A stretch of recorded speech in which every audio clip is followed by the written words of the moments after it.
Habang nagpapatuloy ang investigasyon, suspendido muna ng 70 araw o 3 buwan ang lisensya ng dalawang driver.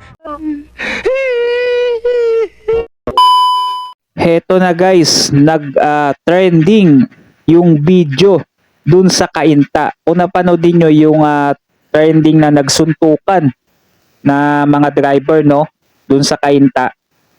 Eto, pinagabas na ngayon sa balita. So eto, alam nyo ba kung sino may kasalanan doon kung bakit humantong sa suntukan? At eto, no, yung isang driver doon talagang kawawa talaga, no? Talagang sa yabang niya at sa ginawa niyang kalokohan, kung ano man ginawa niya doon sa isang driver, ay talagang nagkamali siya ng pinagtripan o kinalaban, no? Nag-trending at ang masaklap nakaabot ito sa LTO. At sabay-sabay silang sinuspinde ang kanilang mga lisensya, no? Eto, panoodin natin tong nag-trending na video. Dito, sa tingin nyo, sino ang kakampiyan ninyo dito? Etong nakaputi na driver o yung isa na may hawak na pamalo? May hawak kasi pamalo to eh. Etong isa. At talagang nakatapat siya ng matinding kalaban dito, no? Eto, panoodin natin. Nagkainitan hanggang magkasuntukan ang dalawang motorista sa Cainta, Rizal. Nakatutok si Dano Tingkungko. Ang ganda ng laban, par! Viral na ang away ng dalawang motorista sa Cainta, Rizal kahapon. Ang isa halos mahubad ang pantaas, may bitbit na pamalo at iwinawasiwa sa kaaway na driver. Pero bago pa tuluyang dumampi sa katawan ng pamalo, Boo! inunahan na ng nakaputing driver ng sapak ang kaalitang driver sabay agaw sa pamalo.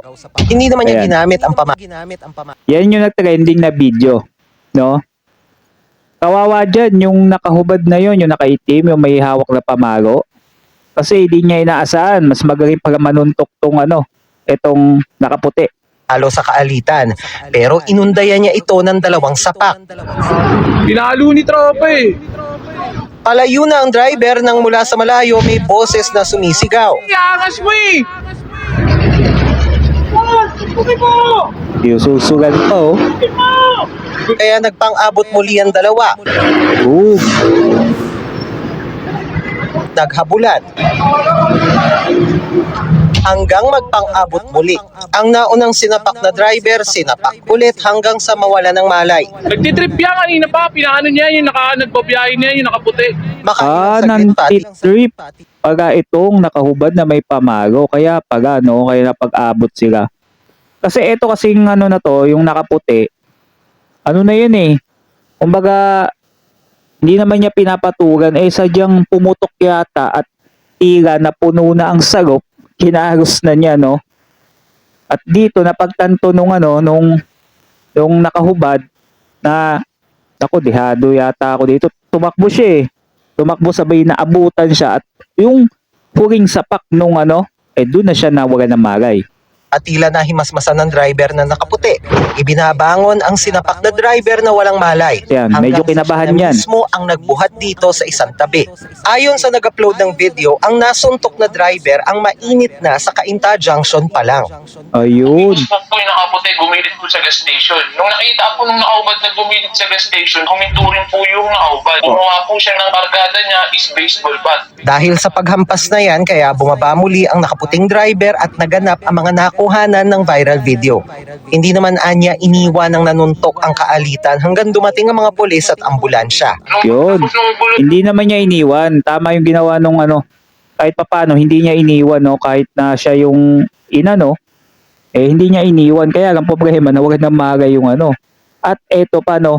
Wag na wag kayong makikipag-away sa kalsada, lalo na kung may sasakyan kayo o motor. Dahil pag nakaabot agad sa LTO yan, ako ipapatawag kayo dyan. Show cause order yan. Tapos pagpapaliwanagin pa kayo. Tapos lisensya nyo, suspendido, 3 months. Naku po. Mas mabuti, umiwas ka na lang. Diba? Yung gulo sir, no, bumulag kanin lalaki, biglang may dumating na pulis sir, parang napadaan lang. Doon na gumit na yung pulis. Nakatawag ng rescue. Ayon sa Cainta Police, nagkaayos na ang magkabilang panig at wala nang inihaing anumang reklamo sa kanilang tanggapan. Pero ang Land Transportation Office o LTO, inisyuhan ng show cause order ang dalawang driver. Ayon sa LTO, kailangang humarap ang dalawa sa kanilang tanggapan 1:00 ng hapon sa Huwebes, February 5 at magsumite ng paliwanag kung bakit hindi dapat tuluyang tanggalan ng lisensya. Bukod kasi sa nakaapekto umano sa trapiko, may mapaminsalang bagay ang isa sa mga driver. Lumabas din daw sa investigasyon na paso na ang rehistro ng Eto, wakbo isa siya. sa mga sasakyan na sangkot sa gulo. Habang nagpapatuloy ang investigasyon, suspendido muna ng 70 araw o 3 buwan ang lisensya ng dalawang driver ayon sa LTO. Nako po. Nakasuspendido. Yan sinasabi ko. Kahit ikaw ang may mali o may kasalanan, huwag ka nang makipag-away sa kalsada, lalo na't may hawak kang sasakyan. Dahil tiyak na tiyak at 100% puputok yan, lalo na pag napitikan kayo ng video. Huwag kayong makikipag-road rage. 90 days suspended. Paano kung yan ang ikinabubuhay mo? Eh di 90 days kang walang trabaho. Napakasakit nun. Lalo na kung ikaw lang ang inaasahan na sa iyong pamilya, di ba? Dido pareho yung driver's license nila at naka-alarm pareho yung sasakyan. Para sa GMA Integrated News, Yan. tingkong ko Naka-alarm. Naka-alarm, suspendido, di ba? Maiisip lang nila yan kapag naimasmasa na yan sila pagka-uwi nila ng bahay, na pag-isip-isip na nila, sana di ko na lang ginawa, hindi na lang nakipagsuntukan, hindi na lang ako nakipag-away doon, sana hindi ko na hinabog yun, hindi ko na inano ng baseball bat, di ba? Mapagtatanto nila yan kahit na nagkaayos sila sa presinto, eh may LTO pa silang poproblemahin. Siyempre, makakaabot yan doon, lalo na pag nag-trending. Kagaya nito, pumutok sa social media. Diba? Aabot yan sa LTO. Hindi pwedeng hindi umabot to sa LTO. Dahil mabilis yan kumagat sa social media. At mabilis kayong matutuntun kung sino kayo. Diba? Kaya sabi ko nga sa inyo guys, kung kayo may mga sasakyan kayo, may mga motor na may umaway sa inyo, alisan nyo na, lampasan nyo na. Kasi pag yan lumaga, mauuwi yan sa ganito, kagaya nitong nasa video na pumutok. Mauuwi yan dyan at magagaman ng LTO, lalo na kung may lisensya kayo. Magkakaproblema pa kayo lalo, di ba?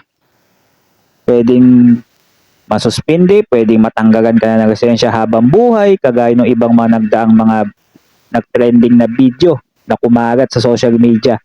Kaya lagi kong paalala sa inyo, huwag na huwag kayong may pag-away, no? Kung hindi nyo man kaya, umiwas kayo, di ba? Iwasan nyo na. Kasi mapagtatanto nyo din yan sa huli, no? So yun lang guys, no? Hanggang dito lang sa video natin. Kung nakaabot kayo, huwag nyo kalimutan mag-subscribe. Nasa ganun, lagi kayo updated sa mga iba pa nating mga susunod na mga video.